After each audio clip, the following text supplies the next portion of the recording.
talk about, I actually am thinking about whacking off my hair. We want to talk about that? Oh. I'm either going to do a giant razor cut or I'm going to shave the sides and do like a faux hawk. Wow. Don't tell my manager. Actually, I need to talk to my manager about it. Because I could still do like bitchy lawyer.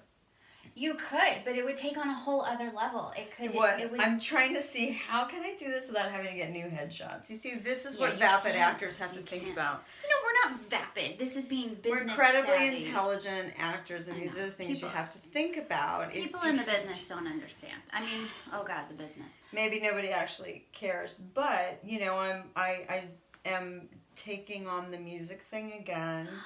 And are you gonna sing in a band again, Dylan? I am, actually. The band is coming back because I didn't book the play. Damn it. You know what? They're missing out on you. I'm sorry. They can You're suck a cock. So we are editing that out because this is our theater company we're talking about. I will not edit that out because I was on the table until the very end. My headshot was on the table till the very end. And that's awesome. It is. That's fantastic. At this moment in time, and this is what emotional maturity looks like at this moment in time.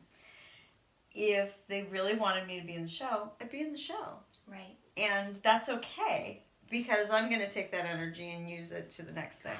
So I have been playing the ukulele with and singing with my ukulele. And she's so good. We're going to do an did episode. the ukulele and sang for my audition for this particular show. And I didn't get in that show. So that just means to me that... Okay, I auditioned for that show too and I didn't even get a call back. Well, but the funny thing was is the day that I didn't get the show, I got this email from a booker that I'd sent an email to in December. Mm-hmm. Out of the blue. Out of the blue. One door closes, another door opens. Out of the blue, he said, "Hey, did you want to come do a show?" And I said, "Yes, as a matter of fact, I do." Yes, Universe. So, I'm meant to be doing a ukulele show and doing that on my own. That's awesome. And this is after, you know, I had a band a few years ago and then it went away and it took a while for me to decide what it was, how I wanted to use my voice from there, and now it's coming back, and I'm actually in 2 weeks doing another show that I'm writing a piece and I'm working a song into it as a way of using that as a storytelling tactic. Why am I talking about this? It was about cutting my hair. Yeah. So, but this is a perfect segue into what I wanted to talk about, which was some vloggers and podcasters I'm obsessed with right now. When you were talking about how zen you are about just like how you're thinking about your audition and, you know, the rejection and just follow where it goes. Yeah. And, you know, it totally reminds me of Audrey Helps Actors. Have you listened to this podcast? Oh yeah, I love her. She's so amazing, and Audrey she's Helps so Actors. zen. We love you. We love you. Audrey, I'm legit obsessed with you. Like, not gonna hang out outside of the casting office, like by your car, creeping on you, obsessed. But maybe when if I see you in an audition room, I'm gonna come up to you and just be like, "You're amazing," and you're legitimately helping me change my mindset, which is great. My favorite episode of hers is with Scott Victor Nelson, who's a very, very good friend of mine. Yeah, very, very good friend of mine, and it's awesome because it talks about sort of the full range of being an actor and the mental journey that you have to go on as an actor, and you got to at some point. I think the thing about being an actor that's really like 95% of the work is the mental jujitsu that you have to reckon with. Yes, absolutely. You have to reckon with. You have to learn to love the business. And, I mean, yes, it's a business. Oh, it's absolutely But at the end of the day... It's show business, not show art. It's not show friends. It's not show friends. Yeah. Show me the money. Show me the money. But you have to be able to reconcile and reckon with your own thinking and what it is that you tell yourself at the end of the day. Right. Because that determines how you move forward and how you choose to move forward. Like, what it is that you tell yourself when you walk away from, you know, when somebody brings you back, you know, several times, but you don't get cast in something. Well, that means they like you. They like you a lot, and they're trying to book you. How you rewrite the story when, you know, you see them at a party. Because there's a time, you know, the ridiculousness of us as actors, like, when you see them at a party or at an opening or something, and there's a tiny little bit of, like, well... Where's my part? You know, it's like, hello. There's like, you know, like a little... There's like a little, like, cowboy standoff. Of like, it's you. Oh, it's you again. Like, the person who never casts me. And it was like, the person that I love that we haven't found the right project for just yet. Right. You know, like... Right. And also, so important to remember, casting does not make the final decision. They love you and they're rooting for you, but the casting director rarely even gets asked for input. The producer wants the casting people to say, send me your best 5 or 3 or 10, however many, and we'll pick. And sometimes they say to casting, who's your favorite? And casting goes, oh, it's Jill, or Dylan, or whoever, or Jill and Dylan. Book them both for this one role. We don't know how it's going to work. Anyway, that rarely happens. So if a casting office brings you in a lot and you're not booking, don't sweat it. Like, they like you and they're trying to book you. So just know that it's coming. Yeah. But let's talk about my hair more. Oh my gosh, yes, let's talk about your hair more. No, but I mean, like, every once in a while, I think there's times when you just kind of want to, like, shake the tree. Yeah. You know, the other thing, I was like, well, maybe we could talk about this, you know? Like, so I have an award show to go to on Monday night. My husband is nominated for another... What isn't Jeff Gardner nominated Another award. We have to go to another awards ceremony. Oh, what a rough life these two have. Wait, are you able to come to my Game of Thrones party, or do you have to go to an award show? No. We're definitely going to be. And I think that I'm planting the seed now. Maybe Jill will agree that we should do a little. One of our episodes should be a live stream from our early part of our party before that. Amen. But April 14th. Game of Thrones premiere. Sunday night. Be here at my house. I'll be making... If you bring Game of Thrones Oreos, I'll let you in. I'll be making blood cake. I can't wait. What's it gonna look like? I don't know. Is it gonna be like the armadillo in the Steel Magnolias movie? Because I have a feeling it will taste better than it looks. Because that's... I quantify everything. Could you make like an animal split open with entrails? Don't have any. I'm kidding. You don't have flavor ability. I don't have any like decorative ability. Do I look like someone who knows how to decorate things? Well, you decorate yourself so beautifully every day. I just assumed. This is not. But you're right. I don't care how it looks. I just want to eat the cake. Pinterest. I did like some Pinterest tutorials this week of like how to do makeup better because I'm so bad at it. I am too. Let me tell you about. And I learned some stuff. They actually are really good. My 2 favorite beauty vloggers right now. They're both over 35. Yes. One is Gemma. She has the Pampered Wolf channel. Gemma, I'm obsessed with you and your mom. So she's in the UK. At first I thought she was Scottish because I couldn't place her accent. Her name's Gemma.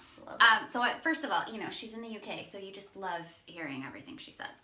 But she's not Scottish. She's in England. I don't care where you're from, Gemma. I just want to hear you talk all day long. And she has her mom come on and they try makeups together. You know, they try out products. Like, how is it working on Gemma's skin? Gemma, I think you're around our age, and your mom is obviously your mother, so she's a few decades older. Mother's age. Yeah. But it's great, and they're so fun, and they're so honest. My other favorite beauty vlogger is, oh my gosh, I apologize, I can't think of your name, but her channel's called Hot and Flashy, because she's like 50 plus, and I love her because she's super honest about just everything. She's like, yeah, I get, you know, a little Botox here and a little something here, and then this is the foundation I like because it doesn't settle into my fine lines, or the concealer. You know, which as I get older, I appreciate all that stuff. You gotta know that kind of stuff. Yeah, I have yet to put injectables in my face yet. I'm not saying I'm not going to. But never say never. Never because say when never. you cross the line, you just don't know what's gonna happen. Right. I mean, I might be your new friend, Joan Rivers. I'm kidding.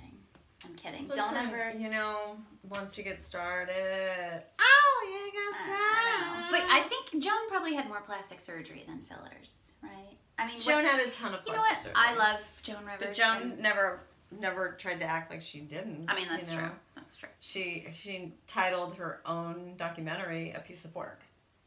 That's right, she did. It's very funny. You should check it out. She was She's self-aware. You're so pretty. So pretty. Yeah, the makeup tutorials because my hooded eyelid kind of thing action. Yeah, I had to figure out how to do it to make my eyes actually a little bigger because if I put too much makeup on them, they just get super tiny. So I figured out a way to make them pop a little bit more. So we'll see how that all works out. But so figuring out what to wear to this next event that I have to go to because the LADCC, the Los Angeles Drama Critics Circle Awards on Monday night. I don't want to wear black, and I've worn all the other dresses. They've all been photographed so far. So maybe someone out there would want to dress you. Maybe. I went on to Rent the Runway, and it was they have $30 dresses, except that it's $36 to actually for the shipping. Nobody ever told me that part. So ladies, listen up. Just know that that's a thing. And I'm like, I don't want to actually. And then I just because at that point you can go to Macy's or wherever and just buy the dress. I mean, I actually feel like for me the fashion part isn't as important for me because style lasts, fashion doesn't, and I feel like I like style choices, so I can kind of move in that direction. As you can tell by your beautiful classic blouse that you're wearing. Oh, well, so I just kind of want to shake some trees and do something I've never done before. I hear ya. And do some, kind of something different that I've never kind of done before, a different palette that I've never done before, and how do you kind of reinvent and have a surprise in a different way? Yeah. And I feel like if I shave one half of my head. But see that totally. But how do I do that and still play a lawyer on TV? Right. Do I do it on the side where all the hair comes over and that we have all of this, but surprise, I mean, you could, and you absolutely could still be a lawyer, but you'd be playing very specific, lawyers based in San Francisco who represent,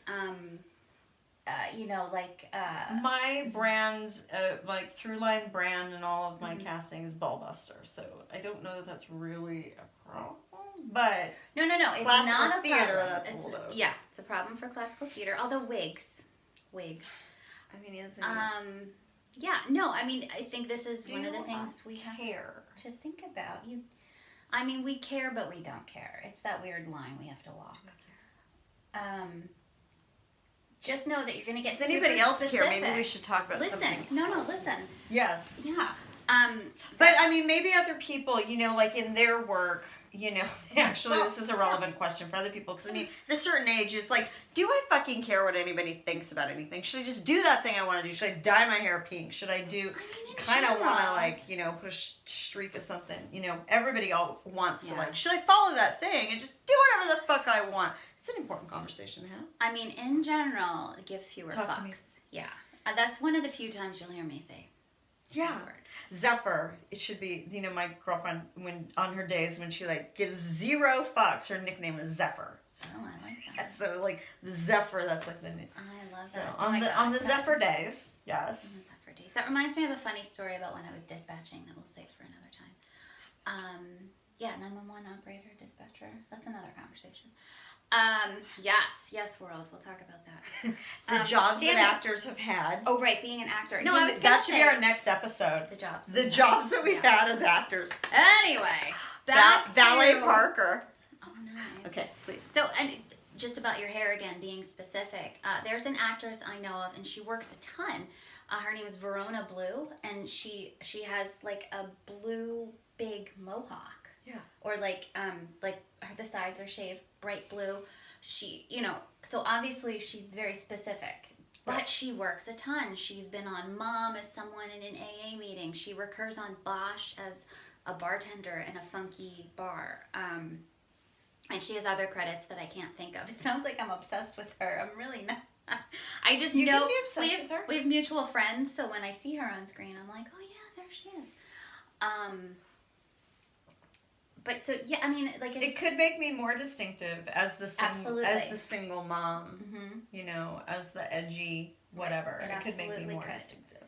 But I think you should talk to your reps about it. Definitely, he'll talk to my reps before anything. Or they might not be your reps anymore. Mm-hmm. I know. Reps. Tricky business. The reps. Is there anything else you want to talk about right now?